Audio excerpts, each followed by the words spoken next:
Ayan, darling. Gusto mo ba ng 500 pesos? Ay, wow, 500 do. Ayan o. Tatanungin lang kita ng ang napakadali lang nito.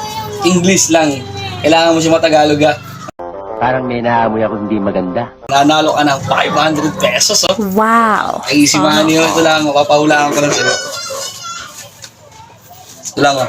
Ayan o, mga kaidolo, kailangan nyo lang itong gawing Tagalog oh. Pag ito nahulaan niya, meron kang itchal 500, darling, 500. Napakadali lang nito ah. O, ayan ah. Ayan. Anong Tagalog nito, darling? Ayan. Ayan oh, mga kaidolo. Hindi niya raw alam mo. Ayaw mo ng 500. Ayaw mo ng 500, mga kaidolo. Ayan oh, mga kaidolo. Anong Tagalog nito? Hindi ko nga alam. Mga kaidolo, hindi niya alam mo. Napakadali. Easy money na to. Para sa kanya 500 no. So, anong Tagalog ulo nito? Lakas mo. Hindi ko alam. Oh, napakadali lang, di mo alam mo. Ano ang Tagalog nito? Hindi ko nga alam. Eh, mga kaidolo. Tagalog lang ito. Hindi niya pa alam. Sayang 500 do. Easy money na to. Oh, last na tanong oh. Pag hindi mo to nasagot to, wala ka 500 do. Anong Tagalog nito? Hindi ko nga alam. Bakit mo? Napakadali oh. Hindi niya alam mga kaidolo. 500 do. Ayun oh, last na talaga to. Anong Tagalog nito?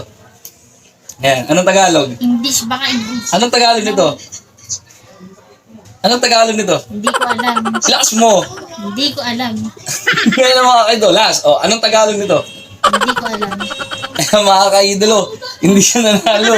Hindi niya alam ang Tagalog oh. Ayan, dahil di mo nasagot, ilan nakuha mo? Makita mo yung nakuha mo. Ilan lang? Riyan. Oh, dahil di mo nasagot, oh na. Anong uling Tagalog ng I don't know? Hindi ko nga alam. Okay, mga ka-idolo talaga. Dapat 500 ang premyo nyo. Dahil hindi niya alam, 300 na lang, oh. Sabi mo Tagalog. Oh, Walang hanggang Tagalog dito na lang, oh.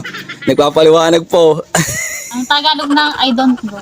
Hindi ko alam. Oh, hindi niya daw alam talaga, mga ka-idolo, sa kanya na nang galing, ha.